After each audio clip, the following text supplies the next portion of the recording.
আজকে তোমাদের সঙ্গে শেয়ার করব কাচকি চুনো মাছের বাটি চচ্চড়ি। অনেক পুরনো দিনের কিন্তু এই রান্নাটা, আর খেতেও কিন্তু খুব সুন্দর লাগে। তো দেখো নিয়ে নিয়েছি কাচকি চুনো মাছ, ভালো করে ধুয়ে নিয়েছি। এবার মাছটাকে ঝুড়ির মধ্যে জল ছড়ানোর জন্য রেখে দিয়েছিলাম, যাতে মাছের মধ্যে একটুও জল না থাকে। তো দেখো মাছটা জল ঝরে গেছে। এদিকে একটা পেস্ট রেডি করে নিচ্ছি, যার জন্য নিয়েছি আদা, রসুন, শুকনো লঙ্কা, সামান্য একটু কালো সর্ষে আর তিল নিয়েছি। তিলের জায়গায় তোমরা কিন্তু পোস্ত ব্যবহার করতে পারো। একটা স্মুথ পেস্ট বানিয়ে নেব। আর এইটা রান্না করার জন্য একদম কড়াটাই নিয়ে নিয়েছি, যেহেতু বাটি চচ্চড়ি বানাবো। তো কড়ার মধ্যে সমস্ত জিনিস দিয়ে দেবো। প্রথমে দিয়েছি চুনো মাছ, তারপরে দিয়েছি সরু সরু করে কেটে রাখা আলু, তারপরে দিলাম সরু সরু করে কেটে রাখা টমেটো, আর দিয়ে দিচ্ছি এখানে 3টে মিডিয়াম সাইজের পেঁয়াজ কুচি।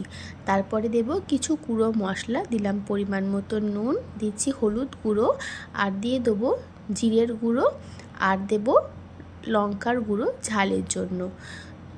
এরপরে দেব যে বেটে রেখেছিলাম সর্ষে, তিল, আদা, রসুন, লঙ্কার পেস্টটা, সেইটা, আর 2-3 চামচ মতন সর্ষের তেল দিয়ে মশলাটার সঙ্গে সমস্ত কিছু খুব ভালো করে মাখতে হবে, যাতে সব জায়গায় খুব ভালো করে মশলা লেগে যায়।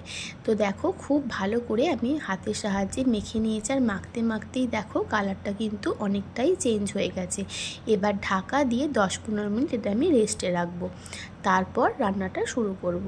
তো দেখো 10-15 মিনিট পর আমি এর মধ্যে দিয়ে দিচ্ছি ওই মিক্সির বাটি ধুয়ে সামান্য একটু জল। খুব বেশি জল কিন্তু প্রথমেই দেব না, সামান্য একটু জল দিয়ে ভালো করে মিশিয়ে নেব। তারপর যদি মনে হয় একটু জল লাগবে তাহলে কিন্তু দিতে পারো, কারণ এটা কিন্তু একদম ঝোল ঝোল হবে না, শুকনো শুকনো হবে, সেই জন্য কিন্তু জলটা খুব কম দিতে হবে।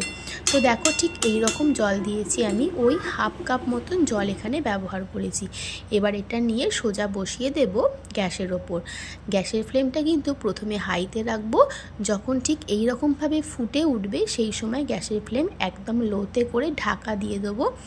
আর 10-15 মিনিট অন্তর কিন্তু একটু ঢাকনাটা খুলে দেখে নেব তলায় লেগে যাচ্ছে নাকি। তো দেখো 5-7 মিনিট পর চলে এসেছি, দেখতেই পাচ্ছ অনেকটাই কিন্তু শুকনো শুকনো হয়ে এসেছে। এবার আমি খুন্তির সাহায্যে খুব হালকা হাতে নেড়ে চেড়ে নিচ্ছি। এটা কিন্তু খুব হালকা হাতে করতে হবে, খুব বেশি তাড়াহুড়ো করলে কিন্তু মাছগুলো ভেঙে যাবে, আর একদম গলে গেলে কিন্তু খেতে একটুও ভালো লাগবে না। তো সেই জন্য খুব হালকা হাতে মিশিয়ে নিয়ে আমি আবারও ঢাকা দিয়ে দেবো, আর গ্যাসের ফ্লেম কিন্তু একদম লোতে রাখবো। এইবার তোমরা দেখতে পাচ্ছ মশলা থেকে কিন্তু তেল রিলিজ করে দিয়েছে, আর মশলার কিন্তু কোনো রকম কাঁচা গন্ধ এর মধ্যে নেই। এখন আর আমি খুন্তিটা না দিয়ে হালকা করে একটু নাড়িয়েছিলাম কড়াটাকে, তারপর দেখো খুব হালকা হাতে খুন্তিটা দিয়ে নাড়াচাড়া করছে, আর আলুও কিন্তু সেদ্ধ হয়ে গেছে। একটু হালকা হাতে মিশিয়ে নিয়ে এটা আমি আবারও ঢাকা দেবো 5 মিনিটের জন্য, তাহলেই কিন্তু একদম কমপ্লিট হয়ে যাবে।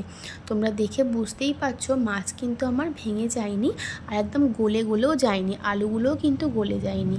তো দেখো এটা আমি আবারও ঢাকা দিয়ে দেবো 5 মিনিটের জন্য। তো 5 মিনিট পর দেখতেই পাচ্ছ আমার রান্নাটা কিন্তু একেবারেই কমপ্লিট হয়ে গেছে। তো হালকা হাতে একটু মিশিয়ে নিচ্ছি।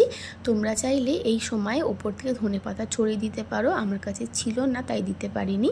তো আমার এই চুনো মাছের বাটি চচ্চড়ি কিন্তু একদম রেডি। দেখো কালারটা, এটা কিন্তু খেতে খুব সুন্দর লাগে গরম গরম ভাতের সাথে। এবার এটা আমি ঢাকা দিয়ে রেস্টে রাখবো 5-7 মিনিট, তারপর গরম গরম ভাতের সাথে পরিবেশন করব। তাহলে আমার এই চুনো মাছের বাটি চচ্চড়ি রেসিপি তোমাদের কেমন লেগেছে কমেন্ট করে জানাবে কিন্তু। ভালো লাগলে আমার চ্যানেলটা সাবস্ক্রাইব করবে, আর আমার রেসিপিগুলো তোমাদের বন্ধুদের সাথে শেয়ার করে দিও, লাইক করো, কমেন্ট করো। তাহলে আজকের মতন টাটা, সবাই খুব ভালো থেকো, সুস্থ থেকো। নতুন কোনো রেসিপির সাথে আমি আবারও হাজির হব।